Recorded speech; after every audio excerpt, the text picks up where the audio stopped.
ನಮಸ್ಕಾರ ವೀಕ್ಷಕರೇ, ಎಲ್ಲರೂ ಹೇಗಿದ್ದೀರಾ? ವೆಲ್ಕಮ್ ಬ್ಯಾಕ್ ಟು ದ ಬೋರ್ಕಸ್ ಚಾನೆಲ್. ಇವತ್ತು ನಮ್ಮ ರೆಸಿಪಿ ಒಂದು ಸ್ನ್ಯಾಕ್ ರೆಸಿಪಿ. ಇದು ಎಗ್ ರೋಲು. ಚಪಾತಿಯನ್ನು ಬಳಸಿ ನಾನು ಎಗ್ ರೋಲ್ ಮಾಡಿ ತೋರಿಸ್ತಾ ಇದ್ದೇನೆ. ತುಂಬ ಡೆಲಿಷಿಯಸ್ ಆಗಿರ್ತದೆ, ಎಲ್ರಿಗೂ ಇಷ್ಟ ಆಗ್ತದೆ. ಮಕ್ಕಳಂತೂ ತುಂಬ ಇಷ್ಟಪಟ್ಕೊಂಡು ತಿಂತಾರೆ. ಟಿಫಿನ್ ಬಾಕ್ಸ್ಗೆ ಸಹ ಇದನ್ನು ಮಾಡಿ ಕೊಡ್ಬೋದು. ಸೊ ಬನ್ನಿ ಈಗ ರೆಸಿಪಿನ ಶುರು ಮಾಡೋಣ. ಸೊ ವೀಕ್ಷಕರೇ, ನಾವು ಎಗ್ ರೋಲ್ ಮಾಡಲಿಕ್ಕೆ ಮೊದಲಿಗೆ ಚಪಾತಿನ ಲಟ್ಟಿಸ್ಕೊಳ್ಳುವ. ನಾವು ಚಪಾತಿಯಿಂದ ಎಗ್ ರೋಲ್ ಮಾಡ್ತಾ ಇದ್ದೇವೆ, ಮೈದಾ ಹಿಟ್ಟಿನ ರೋಲ್ ಮಾಡ್ತಾ ಇಲ್ಲ. ಸೊ ಮೊದಲಿಗೆ ಚಪಾತಿ ಲಟ್ಟಿಸ್ಕೊಳ್ಳುವ.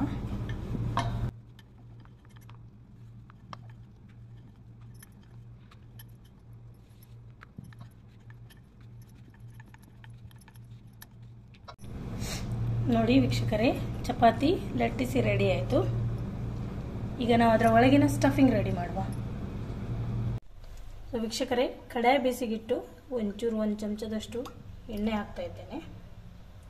ಇದರಲ್ಲಿ ಈಗ ನಾವು ಒಳಗಿನ ಸ್ಟಫಿಂಗ್, ವೆಜಿಟೇಬಲ್ ಸ್ಟಫಿಂಗ್ ಹಾಕ್ತಾರಲ್ಲ, ಅದನ್ನು ತಯಾರು ಮಾಡುವ. ಸೊ ಎಣ್ಣೆ ಬಿಸಿ ಆಗ್ತಿದ್ದಾಗೆ ಮೊದಲಿಗೆ ನಾನು ಹಸಿಮೆಣಸು ಕಟ್ ಮಾಡಿ ಇಟ್ಟಿದ್ದೆ ಒಂದೆರಡು. ಸೊ ಇದು ಹಾಕ್ತಾ ಇದ್ದೇನೆ. ಈಗ 2 ಸಣ್ಣ ಈರುಳ್ಳಿನ ಹೆಚ್ಚಿಟ್ಟಿದ್ದೆ, ಇದು ಸೇರಿಸ್ತಾ ಇದ್ದೇನೆ. ಸ್ವಲ್ಪ ಇದು ಫ್ರೈ ಆಗಲಿ. ಈಗ ಈರುಳ್ಳಿ ಫ್ರೈ ಆಯಿತು. ಇದಕ್ಕೀಗ ನಾನು ಹೆಚ್ಚಿಟ್ಟಂತಹ ಕ್ಯಾಪ್ಸಿಕಮ್ ಹಾಕ್ತಿದ್ದೇನೆ. ಕ್ಯಾಪ್ಸಿಕಮ್ ಉದ್ದಕ್ಕೆ ಬೇಕಾದರೆ ಹೆಚ್ಚಿಟ್ಕೊಳ್ಬೋದು. ಸ್ವಲ್ಪ ಸೌತೆ ಮಾಡಿದರೆ ಆಯಿತು, ಜಾಸ್ತಿ ಬೇಯಿಸ್ಬೇಕಂತ ಏನಿಲ್ಲ. ಅದಕ್ಕೆ ಕ್ಯಾರೆಟ್ ತುರಿ ಹಾಕ್ತಾ ಇದ್ದೇನೆ. ಮಿಕ್ಸ್ ಮಾಡ್ಕೊಳ್ಳುವ. ಕಲರ್ಫುಲ್ ವೆಜಿಟೇಬಲ್ಸ್ ತುಂಬ ಚೆಂದ ಕಾಣ್ತಾ ಇದೆ. ಜಿಂಜರ್ ಗಾರ್ಲಿಕ್ ಪೇಸ್ಟನ್ನು ಸೇರಿಸ್ತಾ ಇದ್ದೇನೆ.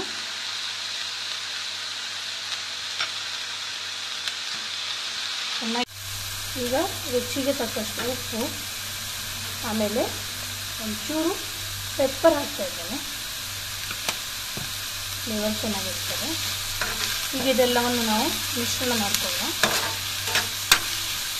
ಎಗ್ ರೋಲ್ ಒಳಗಿನ ಸ್ಟಫಿಂಗ್ ಮಸಾಲ ರೆಡಿ ಆಯಿತು. ಗ್ಯಾಸ್ ಆಫ್ ಮಾಡುವ. ಇದು ಹೀಗೆ ಬಿಡುವ. ಈಗ ರೋಲ್ ತಯಾರು ಮಾಡುವ.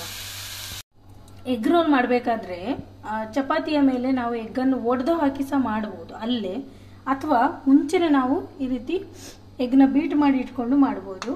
ನಾನು ಹೀಗೆ ಮಾಡ್ತಿದ್ದೇನೆ. ಮೊದಲಿಗೆ ಅರಿಶಿನ ಹಾಕಿದೆ, ರುಚಿಗೆ ಉಪ್ಪು, ಆಮೇಲೆ ಎಗ್ ಒಡೆದು ಹಾಕಿ ಬೀಟ್ ಮಾಡಿ ಇಟ್ಕೊಳ್ಳುವ.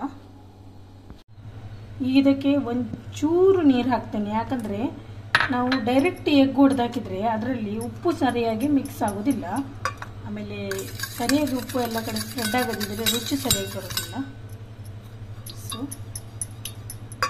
ಈಗ ಇದಕ್ಕೆ ಎಗ್ ಒಡೆದು ಹಾಕುವ.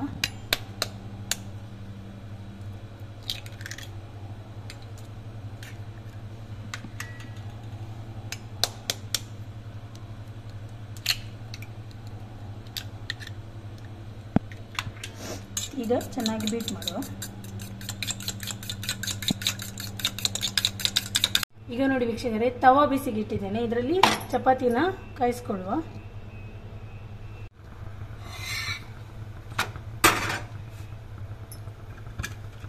ಚಪಾತಿ ಚೆನ್ನಾಗಿ ಬೇಯಬೇಕು. ಸ್ವಲ್ಪ ತುಪ್ಪ ಅಥವಾ ಎಣ್ಣೆನ ಮೇಲಿಂದ ಹಚ್ಚುವ. ನೋಡಿ ವೀಕ್ಷಕರೇ, ಚಪಾತಿ ರೆಡಿ ಆಗಿದೆ. ಇದನ್ನು ತೆಗೆದಿಟ್ಕೊಳ್ತೇನೆ. ಈಗ ರೋಲ್ ತಯಾರು ಮಾಡಲಿಕ್ಕೆ ಒಂಚೂರು ಎಣ್ಣೆ, ಆಮೇಲೆ ನಾವು ಆಲ್ರೆಡಿ ಬೀಟ್ ಮಾಡಿ ಇಟ್ಟಂತಹ ಈ ಎಗ್ಗನ್ನು ಹಾಕುವ. ನಾವು ಬೀಟ್ ಮಾಡಿ ಎಗ್ ಆಮ್ಲೆಟ್ ಥರ ಮಾಡಿ ಅದರ ಮೇಲೆ ರೋಲ್ ಮಾಡಿದರೆ ಅದು ಒಳ್ಳೆ ಫ್ಲಫಿಯಾಗಿ ಬರ್ತದೆ. ಹಾಗೆ ಮಾಡಿದರೆ ಅಷ್ಟೊಂದು ಫ್ಲಫಿನೆಸ್ ಇರೋದಿಲ್ಲ ಅಂತ ಅಷ್ಟೇ.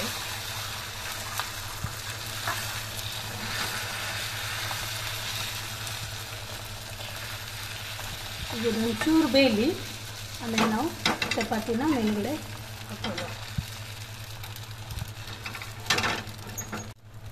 ಈಗ ಇದರ ಮೇಲೆ ಚಪಾತಿನ ಹಾಕೊಳ್ಳುವ. ನೋಡಿ, ಒಳ್ಳೆ ಸಿಕ್ತಾಯಿತು. ಗ್ಯಾಸ್ ಮೀಡಿಯಂ ಫ್ಲೇಮಲ್ಲೇ ಇಟ್ಕೊಳ್ಬೇಕು. ಜೋರಾಗಿಟ್ಟರೆ ಆಮ್ಲೆಟ್ ಕರಟಿ ಹೋಗ್ತದೆ. ನೋಡಿ ಎಲ್ಲ ಕರೆಕ್ಟ್ ಅಂಟ್ಕೊಂಡಿದೆ. ಈಗ ಟರ್ನ್ ಮಾಡುವ. ನೋಡಿ ತುಂಬ ಚೆಂದ ಕಾಣ್ತಾ ಇದೆ. ಈಗ ಇದರ ಮಧ್ಯದಲ್ಲಿ ನಾವು ತಯಾರು ಮಾಡಿಟ್ಟಂತಹ ಈ ಮಸಾಲೆ ಪಲ್ಯನ ಹಾಕ್ಕೊಡುವ.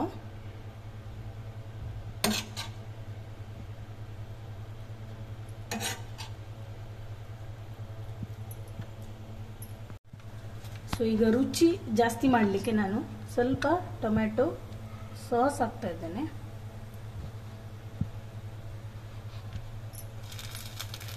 ಆಮೇಲೆ ಸ್ವಲ್ಪ ವೆಜ್ ಮಯೋನೈಸ್,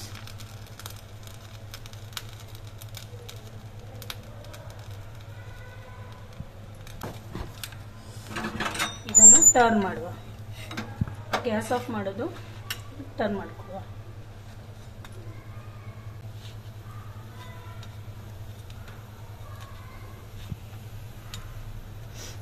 ನೋಡಿ ವೀಕ್ಷಕರೇ, ಯಮ್ಮಿ ಆಗಿರುವಂತಹ ಎಗ್ ರೋಲ್ ರೆಡಿ ಆಯಿತು.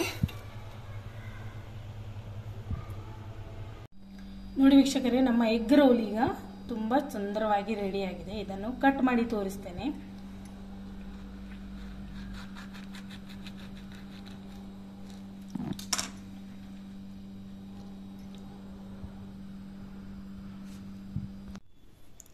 ಸೊ ವೀಕ್ಷಕರೇ ನೋಡಿ ಎಷ್ಟು ಚಂದ ಎಮ್ಮಿಯಾಗಿ ಬಂದಿದೆ ಅಂತ. ಇದನ್ನು ನಾವು ಸ್ವಲ್ಪ ಸ್ಯಾಲಡ್, ಇಲ್ಲಿ ಕಾಂದ ಮತ್ತು ಕ್ಯಾಪ್ಸಿಕಮ್ ಆಮೇಲೆ ನಮ್ಮ ಕ್ಯಾರೆಟ್ ಎಲ್ಲ ತುರಿ ಮಾಡಿ ಇಟ್ಕೊಂಡು ಇದರ ಜೊತೆ ಆಮೇಲೆ ಮಯೋನೈಸ್ ಜೊತೆ ಇದು ತಿಂತಾ ಇದ್ರೆ ತುಂಬ ರುಚಿಯಾಗಿರ್ತದೆ. ಇದು ಎಗ್ ರೋಲು. ಕೆಲವರಿಗೆ ಎಗ್ ಕೂಡ ತಿನ್ನದೇ ಇರೋರಿಗೆ ವೆಜ್ಜಲ್ಲಿ ಆಲ್ಟರ್ನೇಟ್ ಆಗಿ ಹೇಗೆ ಮಾಡ್ಬೋದಂತ ನೆಕ್ಸ್ಟ್ ರೆಸಿಪಿಯಲ್ಲಿ ಹೇಳ್ತೇನೆ. ನಮ್ಮ ಈ ರೆಸಿಪಿ ನಿಮಗೆ ಇಷ್ಟ ಆಯಿತು ಅಂತಂದರೆ ಲೈಕ್, ಶೇರ್, ಕಮೆಂಟ್ ಮಾಡಿ ಹಾಗೂ ಚಾನೆಲ್ನ ಸಬ್ಸ್ಕ್ರೈಬ್ ಮಾಡೋದನ್ನು ಮರಿಬೇಡಿ. ಮುಂದೆ ಇದೇ ಥರ ಯಮ್ಮಿ ರೆಸಿಪಿ ಜೊತೆ ನಿಮ್ಮನ್ನು ಭೇಟಿ ಆಗ್ತೇನೆ. ಅಲ್ಲಿವರೆಗೂ take care, bye bye. Thank you for watching.